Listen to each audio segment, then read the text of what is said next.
Welcome back to PS Weekly, the sound of New York City's school system. I'm Sanaa Stokes. I'm about to graduate, and I realized something not too long ago, that I've never taken a sex ed class.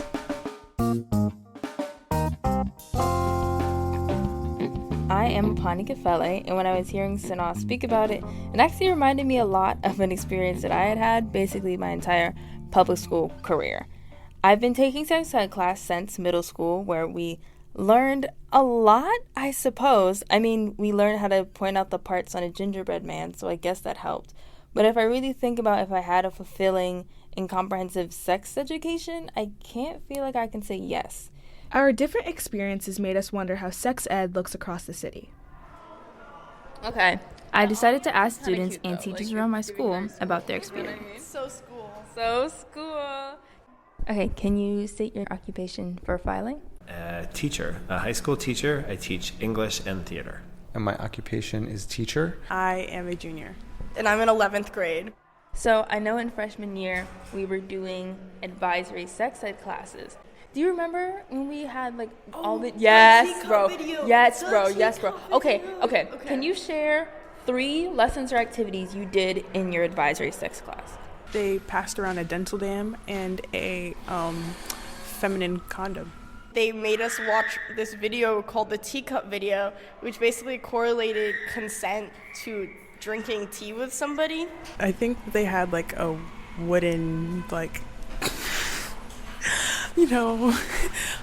penis, I think, and then they, demonstrated it, like how to put on a condom. What would be your dream format for like children across NYC to like have for sex ed? I do think there's something to be said for somebody who is a health teacher and is an expert in delivering that instruction. When you're an advisor, right, you're still teaching your subject area, and then you have this additional lesson or lessons per week that you're trying to craft and think about, and you're never going to be able to dedicate the same level of time to it that you would for your subject area. If you could add anything that you felt was missing from the curriculum, what would you add? There's a lot of things missing, so that's kind of a hard question. I would maybe talk about what to do if you have a pregnancy scare, because I know a lot of teenagers who have. I would also maybe talk about just literal logistics, because I know this is seems like everyone would know, but that's not true. I know people who have tried to have sex and it didn't work functionally. One of the things that a lot of high school teachers get wrong is that kids really don't know a lot. Just because they have the internet, but they really don't know basic things.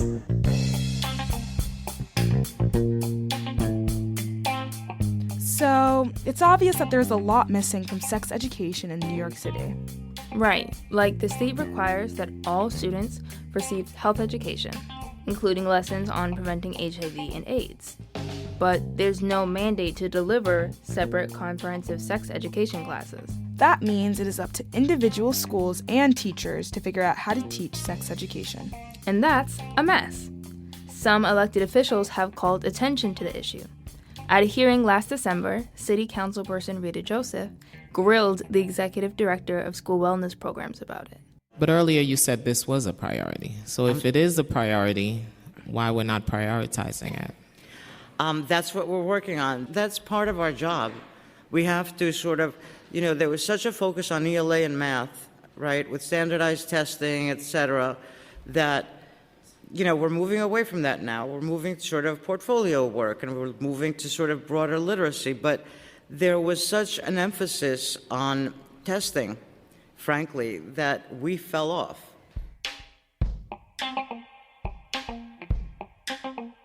Did the director of wellness just admit that the DOE wasn't paying attention to sex education? Yep, and it's not the first time officials have fallen short.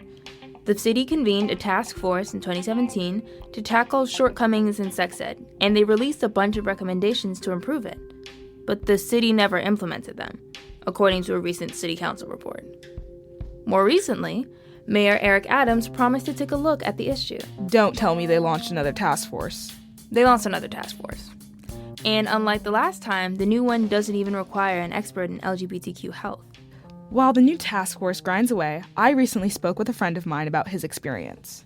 I identify as a gay man. That's a friend of mine who's gone through a New York City school sex education program. He's not out right now, so we're protecting his identity. What has your family taught you about sex?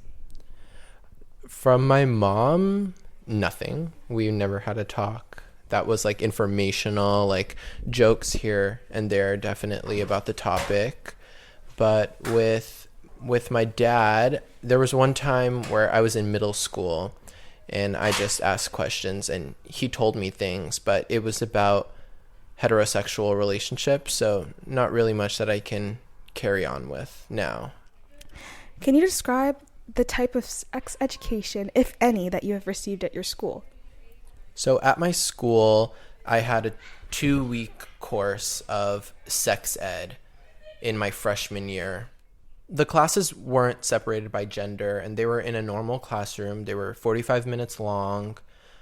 The teacher was serious. Kids took it seriously, and I think since sex ed isn't taught so frequently to students, it was something that we all had a genuine interest in. And it was more about having sex safely rather than like specifics in sex of like things to do and things not to do. Was there any material about LGBTQ plus sex or relationships? And what would you have found helpful to cover? From what I remember, the only inclusion about LGBTQ relationships were talks about consent and having sex safely. I feel like there could have been an inclusion of stronger disease prevention. I know in my community that's something that even I have questions about now, questions about HIV, questions about how people in the LGBTQ community are sometimes more likely to get diseases like syphilis and gonorrhea and things like that. So I don't know, maybe something more in that field could have been helpful in that class. By the way, what comes up next is some pretty graphic depictions of sex acts. Are we allowed to put this in? I think so. It's not dirty. Can you think of a time that you felt confused or uncertain about topics related to sexual health? I had questions about how to prepare and safely have anal sex. That isn't something that I had in my sex ed class. And, you know, your anus is where your feces come out, and it's the same place where LGBTQ individuals also can experience wonderful enjoyment. So that little mix was weird to me. It's like, how do you balance that out? And that's something online is a good resource of, like, you know, how to clean up, how to prepare for that. And also, I not only did I utilize online materials, but that is also a question I asked one of my LGBTQ teachers here at my school about, in more specifics of, like, once I started becoming sexually active, I noticed things that were specific to me about my process, about my body, and I wanted to hear from someone like face to face about maybe their experience, or is this normal, or stuff like that. Have you ever encountered situations where you wish you had more knowledge about sexual health? Yes. When I started getting comfortable talking to my teacher, he brought it up to my attention that it was important to get STI tested every 3 to 6 months. STD? I got STI, sexually transmitted infection. Oh, okay. Clock me. Yeah. Clock me. There's a difference. So Something I didn't. Misconception. Yes, a misconception. I thought that only people who had sex like super frequently would have to get tested, but my teacher told me that it was important for every person in the LGBTQ community to keep each other safe, especially if you're having multiple partners, or even having sex with multiple partners who your partners are having sex with multiple partners. Like, there's a whole chain that sex goes through, and it's important to test yourself. How much of a priority do you think it should be for city leaders to make sex education more inclusive and comprehensive, and why? I think that schools and the city should make it a priority for sex ed to be more inclusive and comprehensive in schools, because I think there's many, like you mentioned, misconceptions about sex and things that people are curious about. And I feel like school's the place where, you know, learning is allowed and there's no such thing as a dumb question. And this is where we come to find the answers at a young age. And sex is something that I think people my age can sometimes be afraid of. And I think it's important for sex ed to normalize sex, especially for people our age, so we don't carry on these fears into our adulthood. How comfortable are you with the idea of being open about your sexual orientation at this point? I'm comfortable with the idea of my sexual orientation and being open with that. However, most of my family members don't know, but my family members who are closer in age to me, I have slowly gotten to tell my younger family members at times when I'm ready about my lifestyle and my sexual orientation. Is there like any particular reason as to why you don't feel comfortable coming out to like your older family members? I think the way they were raised and the way that they grew up is definitely different than how I'm growing up now. You know, I'm Gen Z, living in New York, liberal, yada yada, fill in the blank. And my parents grew up in different countries where they were they're Muslim, religious, and so am I, and I still keep that part of me close to my heart, and I still practice. But I don't think they encountered the LGBTQ community in the way that I did. I was introduced to it in TV shows, in media at a young age, and even in middle and high school, I've gotten to meet people in that community. I think my parents are encountering that still to this day slowly and not as rapidly as me, and it's something that they might struggle to understand and grasp. And even if they do, I think they would prefer if that sort of community stays away from their family.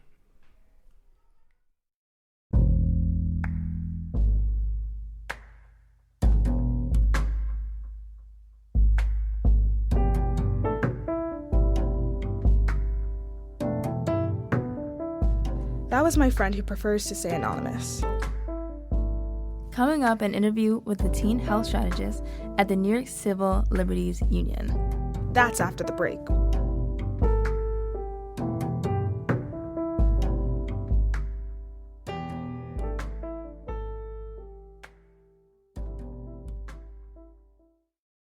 We hope you enjoy listening to PS Weekly as much as we enjoy making it. I'm Amy Zimmer with Chalkbeat New York. We spend a lot of time planning each episode, setting up and conducting interviews, cutting the tape, writing scripts. It's a long process and totally worth it. But here's the thing. We don't have a bunch of money or millions of followers. So we're counting on you, loyal listener, to help us get the word out. Take a few seconds and send this link wherever you're listening to 3 friends so they too can enjoy PS Weekly. Thanks for your support.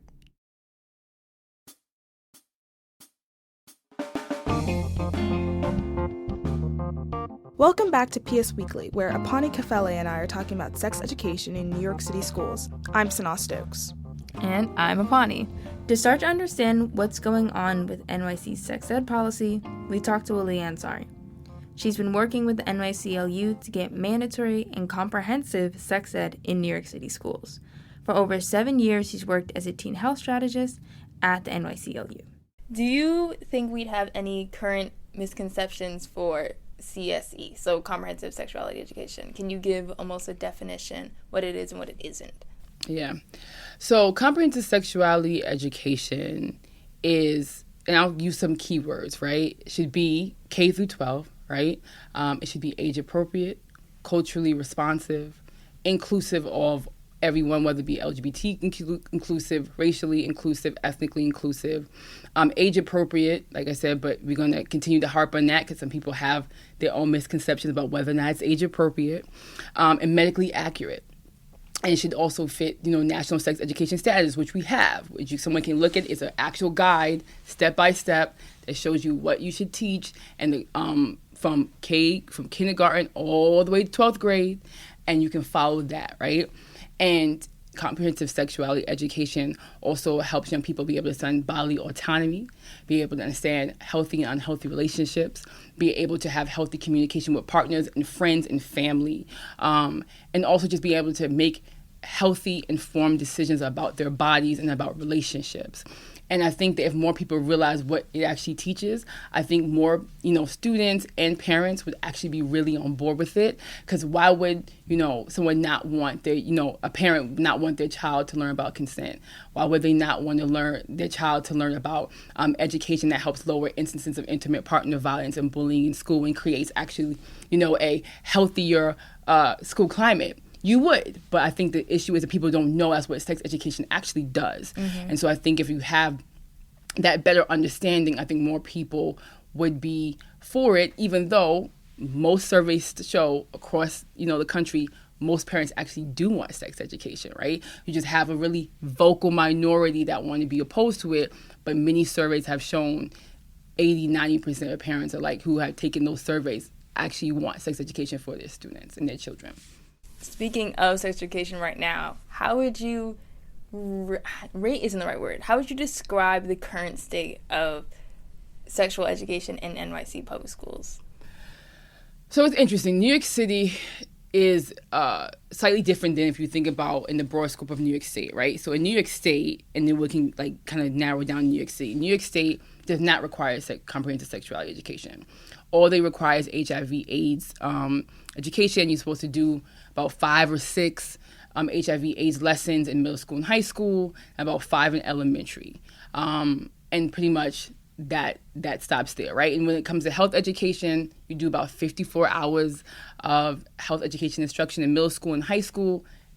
That's all they get. And that could be like a semester, right, of middle and high school. I'm pretty sure some of you have already experienced that. But in New York City, it does actually require sex education. There was a mandate in 2011. Biggest issue that we have, even though they do mandate comprehensive sexuality education in New York City schools, is that there's not really a way to implement or show whether the schools are actually teaching it. Every year, their school districts say how many percentage of their students have actually done health education, but you don't know within that health education how many actually got sex ed. So this is the issue, right? So yeah, exactly. So it's you show and survey health education, or maybe say 50% of students got health education. I don't know how many actually were taught sex ed because there's no specified number of topics or lessons that they have to teach about sex education. So the issue comes in, how do you know what schools are actually going to do sex education? You don't, right? So that's a big issue that we have. With that, that is the biggest issue that we probably have when it comes to New York City schools, when it comes to teaching sex education for sure. That specifically explains a lot of statistics that I ran into, that we ran into researching this. So I remember being that's strangely high. I was okay, if you say so. That's why it's an issue. We have, standards for math, have standards for science. But when it comes to health ed, and even more specifically sex ed, they don't have that. And it leaves the door open for a teacher to say, hey, I'm going to teach whatever I want. I'm going to call it sex education. And then what do we have? And that's a big issue that I have, regardless of whether New York City has a mandate or not. If different schools could do whatever they want, does it matter if you have a mandate? Not really, right? So I go to school and I don't think I've really, maybe sophomore year, but I don't think I've really ever run into material about LGBTQ relationships. Mm-hmm. How would you describe the current state of teaching about LGBTQ sex relationships and romantic relationships in school? I would say it's probably very lacking. Mm-hmm. You say when did we do this report? 2012, we came on a report called Birds, Bees, and Bias. And there we had foiled, which is basically requesting sex ed documents from over 100 school districts in New York City. Not New York City, New York State, rather. And it found that majority of them, we're not teaching LGBT inclusive sex education at all. A lot of them just didn't even cover, gender identity, sexual orientation. And sadly enough, I wouldn't be surprised if it's roughly still the same. A lot of times, even in some of the greatest, some really good, I say good, not the greatest, evidence-based curriculum, a lot of times anything on gender identity, sexual orientation is like an addendum. It's like, oh, you can do this, and then if you really do want to talk about, here's another booklet that you can talk about, sexual orientation, gender identity, which is an issue because what you want to do is have it completely in the main text, right? It shouldn't be some type of addendum text or appendix, right? And the issue is that's what it makes young people feel.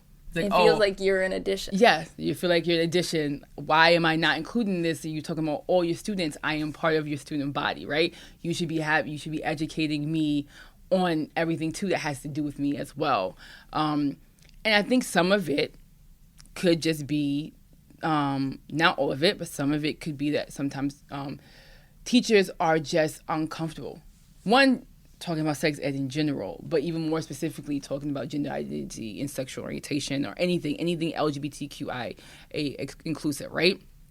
And what we see too is even when it comes to health education, we have a little over 100 health ed teachers in New York City, but over about 14,000 teachers were basically selected to teach health education. So in New York City or New York State, you have this incidental teaching law where a teacher can teach one subject they're not licensed to do if they show competency. And a lot of times that's what the majority of health ed teachers are doing. They're not actually licensed in health ed. So they're maybe a music teacher, a science teacher, phys ed, any other music, whatever, right? And so then you have those teachers trying to teach sex ed, and you're like, I don't even do health ed. I'm trying to teach sex education. I'm uncomfortable having to have this conversation. And then, yes, some of it can be biased. We're not going to root that out, unfortunately. But I think some of that still is just a lack of information and knowledge and being able to train teachers to be able to be less biased about things and then also just having more knowledge so they can feel more comfortable having those conversations. You're working on a campaign to improve sexual education across the state. What exactly are you pushing for? Yes, so just hot off the presses too, because we've been waiting for these bills to be introduced. But it just got introduced in the Senate and the Assembly as our sex education bill. It's called Healthy and Safe Students Act. And it would require K through 12 comprehensive sexuality education in public and charter schools. And it mandate it to be age appropriate, medically inclusive, culturally appropriate, medically accurate and inclusive, and also ensure that schools utilize a curriculum that is based off of national sex ed standards. Being able to mandate that would be an amazing thing, and that's why we're really pushing, because we see time and time again, a lot of schools just don't have or not getting the information, that students are not getting the information that they need, and this bill would help to rectify that, at least in charters and public schools. We don't have any say what happens in private, but, in charter and public schools. How can students participate in creating change in bringing sex ed to their schools and communities? So the great thing about this is a somewhat good, not good, but a great pivot, but offset of not having a mandate is that you can individually go to your individual schools or your district and say, I want you to mandate sex education in my school district. So you can do that. You can get parents involved. You yourself can go to your principal and say, hey, we as a student body want sex education, and see if they will do it. And they can do it if they want. And have a teacher teach it. You can absolutely do that. Thank you so much for coming. Thank you for having me. That was Aliyah Ansari, a teen health strategist at the NYCLU. Legislation for sex ed continues to be pushed by NYC teachers and students, and we will not let up. If you're a student, you can band together with the people from your school to tell your school district to adopt a sex ed course. You have the power. PS Weekly is a collaboration between The Bell and Chalkbeat, made possible by generous support from the Pinkerton Foundation, the Summerfield Foundation, and FJC. Producers for this episode were me, Aponi Kafele, and me, Sanaa Stokes, with reporting help from Chalkbeat reporter Alex Zimmerman. Our executive producer for the show is Ava Carrillo, and executive editors are Amy Zimmer and Taylor McGraw. Additional production and reporting support was provided by Mira Gordon, Sabrina Duquesne, and our friends at Chalkbeat. Our engagement editor is Carolina Hidalgo. This episode was made using Hindenburg Pro. Music is from the Blue Dot Sessions, and the jingle you heard at the beginning of this episode was created by the one and only Erica Huang. Next week, PS Weekly will be taking a little pause since it's spring break, but we'll be back the week after that. Thanks for listening. See you next time.